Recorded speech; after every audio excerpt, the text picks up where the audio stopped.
Pois bem, áudio vazou e expõe a Mônica Waldvogel criticando Netanyahu ao vivo na Globo News. Criticando, não, meu amigo, foi palavra de baixo. Eu vou tocar primeiro para vocês entenderem, né?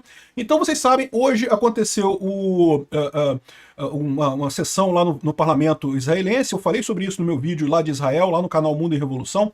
Aliás, eu tenho acompanhado todos os dias a guerra lá em Israel e também a guerra na Ucrânia, então eu vou deixar o link do meu vídeo hoje, que eu falei todo o processo de liberação dos reféns e coisa e tal. E teve um discurso, né, do Netanyahu e do Trump lá no parlamento israelense, né? E aí, rapaz, olha só o que aconteceu aqui, ó. Tá o Netanyahu falando alguma coisa e tá a tradutora traduzindo para o português. Aí, em determinado momento, você ouve uma terceira voz, que é a Mônica Waldvogel. Olha só, presta atenção. Ari, você é o espírito de Davi, do Macabeus. Você é o espírito de Israel. Nós o saudamos, todos nós o saudamos. Nossa, eu espero que o diabo tenha... Nossa, eu espero que o diabo... E, né, o que ela ia falar? Cortaram, né? Eles perceberam que estava ligado o ponto dela, eles cortaram o ponto dela.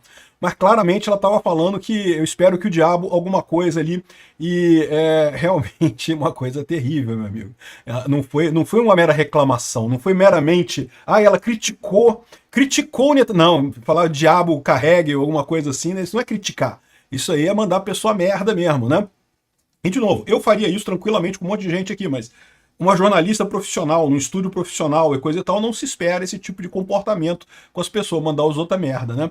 Então, ou seja, ficou feio pra caramba pra ela aqui. Outra coisa impressionante, né? Como é que a tradutora que colocaram para traduzir não sabe muito bem da história de Israel, né? Porque o Netanyahu falou que você representa a força de Davi, do Macabi, né? O Macabi foi um período em que Israel conseguiu se livrar do domínio do Egito e dos assírios e conseguiu governar sozinho antes de ser depois tomado pelo governo, por Roma, né? Então, os Macabis foram reis de Israel durante muito tempo, né? E ela claramente não sabia. A tradutora, quando ele falou, sei lá o que, do Macabi, ele falou, não sei, Macabi, não sabe o que é, né? Mas enfim, e a força de Davi, a força dos Macabis, a força de Israel e coisa e tal, elogiando o Trump, né? E aí a esquerdalha da Mônica Waldvogel ficou marada, não, quero que vá não sei o que lá pro inferno e coisa e tal. Eu vou te falar uma coisa, mas aí que tá o ponto engraçado que eu vou falar desse vídeo aqui. Além de, é lógico, isso aqui é absurdo, é uma coisa que jornalista profissional agora, quem é que vai conseguir agora olhar pra Mônica Waldvogel séria agora, né? Claramente foi ela tava no estúdio, tá? Isso aqui tudo tava passando, enquanto no estúdio tava a Mônica Waldvogel e um outro jornalista ali, e aqui, ó, tava no estúdio, tá vendo? Eles estavam vendo aqui o negócio, aí cortou só pra imagem aqui, mas esqueceram de cortar o ponto dela, ela falou... Mas tem um outro negócio que eu acho que é interessante falar nisso daqui também, que é o seguinte, como é que a esquerda tá desesperada com esse negócio? Estão desesperados. Porque a verdade é que o Trump conseguiu, cara. Já parou pra pensar o tamanho da vitória que é pro Trump isso daqui? É uma vitória enorme. A guerra entre Israel e os palestinos começou muito antes de tudo, né? Mas essa fase mais aguda aí do ataque do 7 de outubro e depois a Israel contra-atacando e coisa e tal, isso foi no governo Biden, começou em 2023, né?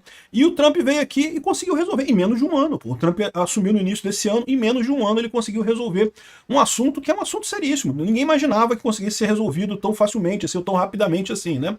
É lógico, não é uma solução perfeita, muita gente em Israel não está satisfeito com o resultado, muita gente entre os palestinos não está satisfeito com o resultado, mas é uma solução bastante razoável em termos de paz, né? Israel recebeu todos os reféns de volta, os vivos.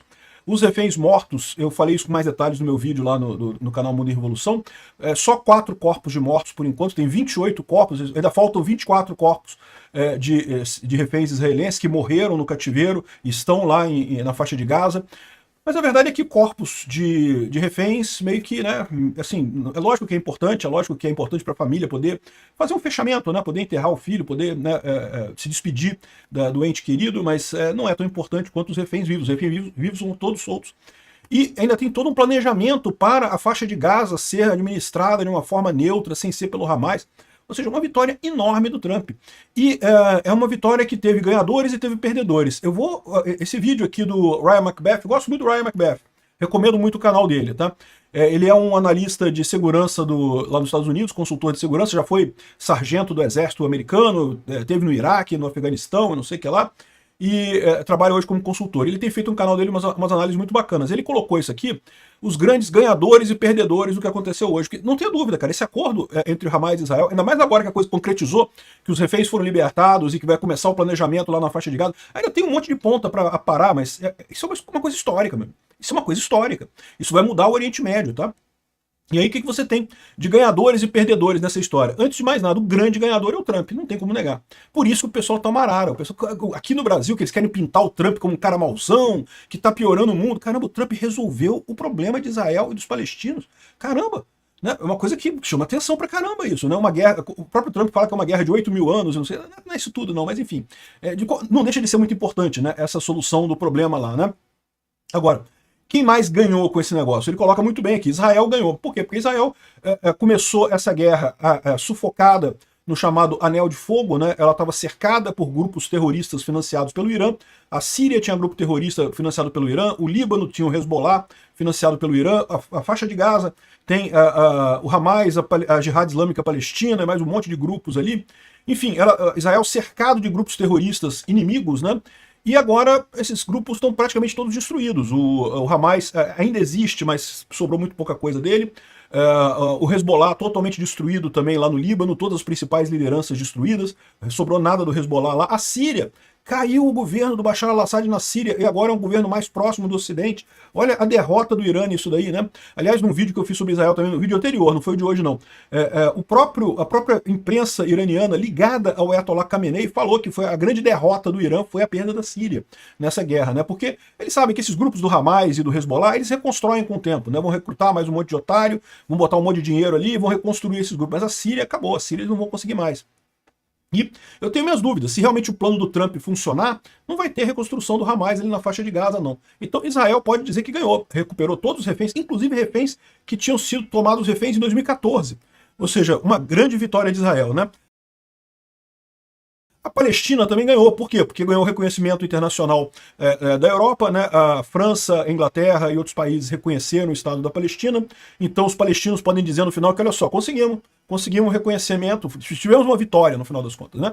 É um absurdo, foi baseado no 7 de outubro, como eu falei para vocês, eu acho inclusive temerário esse negócio da França e da Inglaterra reconhecerem o Estado palestino, porque estão premiando um ato terrorista, mas não tem como negar que eles ganharam, né? Eles têm agora mais reconhecimento do que não. E detalhe, a gente está falando aqui dos palestinos, não necessariamente do Hamas.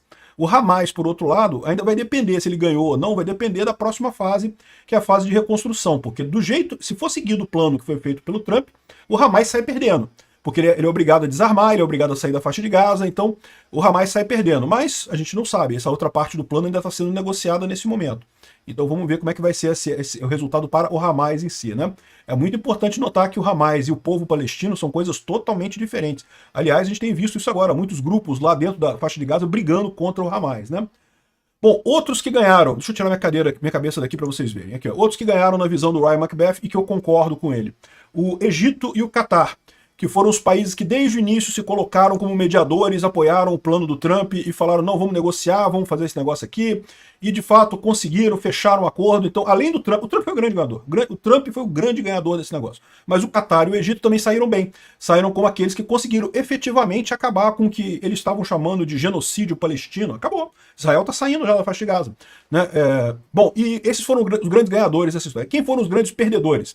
Antes de mais nada, o Irã. O Irã perdeu muito, o Irã se ferrou nessa aí, perdeu a Síria, os grupos, os proxies que eles tinham estão destruídos, o próprio Irã sofreu pra caramba, o sistema de mísseis balísticos de enriquecimento de urânio foram destruídos durante a Operação Leão e Ascensão, que a gente acompanhou aqui também.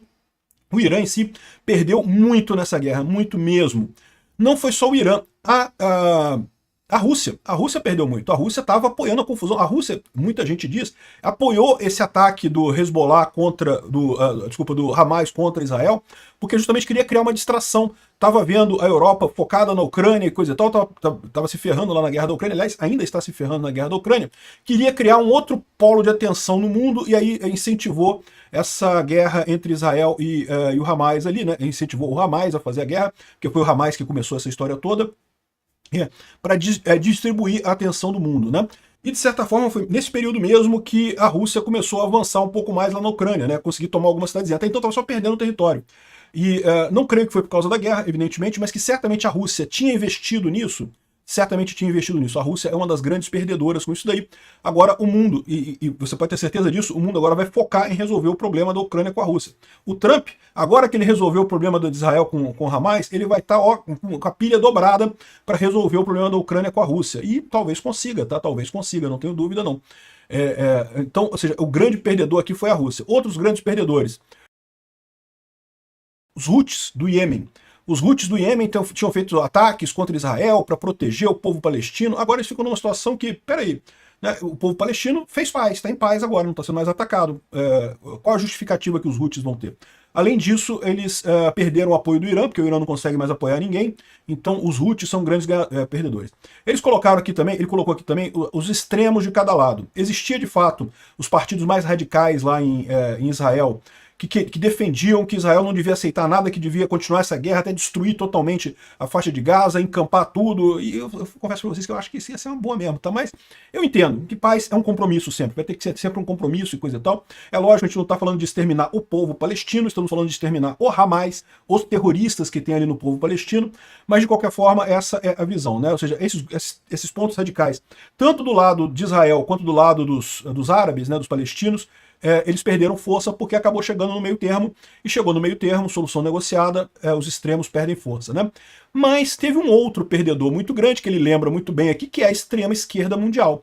A extrema esquerda mundial adora a causa dos palestinos, porque é uma causa que eles conseguem atrair ainda corações e mentes das pessoas. É uma causa burra, né? Qualquer um que veja a história sabe que quem está certo nesse negócio é Israel, não são os palestinos. Os palestinos, na verdade, são descendentes de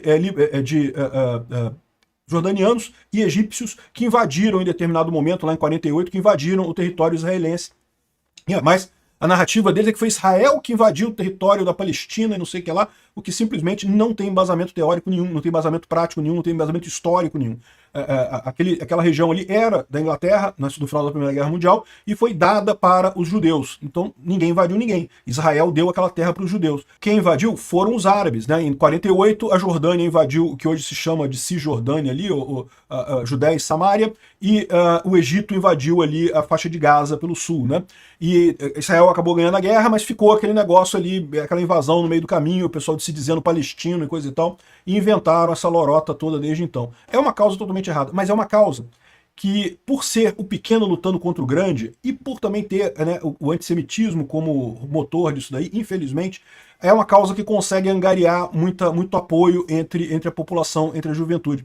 Você pode ver, a esquerda, as ideias da esquerda não atraem mais ninguém. Ninguém vem em protesto da esquerda por conta de marxismo e coisa e tal. Mas nesse caso, da causa palestina, eles conseguem juntar um monte de gente para protestar. Ou seja, é uma causa que era muito coboa para a esquerda para criar esse engajamento, né? E agora isso acabou. Por quê? Porque, bom, agora está em paz, vai ter protesto por quê? Aliás, é uma coisa muito estranha, porque você pode ver que a esquerda não comemorou de maneira alguma esse acordo. Embora estivessem reclamando, não, porque tem o genocídio do povo palestino e não sei o que lá, mas eu não vi ninguém da esquerda comemorando o fim do tal genocídio do povo palestino. Os palestinos comemoraram, tá? Os palestinos não estão satisfeitos com essa guerra, não. Não gostam do Hamas também, então comemoraram a saída aí, essa solução, né? Então, a extrema esquerda no mundo todo, a galera lacradora, é um dos grandes perdedores dessa história. E nessa galera lacradora está justamente a nossa amiga Mônica Waldvogel, língua aberta, língua solta, né? A Mônica, língua solta Waldvogel, realmente se entregou nessa história aqui. Mas ela só está representando, só está mostrando o desespero da esquerda, né? De novo, aqui no Brasil, a imprensa está tentando fazer o Donald Trump um cara mauzão. Não, porque o Trump é injusto, ruim, mal, não sei o que lá. E agora o Trump conseguiu resolver o maior problema geopolítico do mundo. E como é que o pessoal vai continuar com essa narrativa, né? Estão chateados mesmo, estão mandando todo mundo pro inferno. É muito engraçado.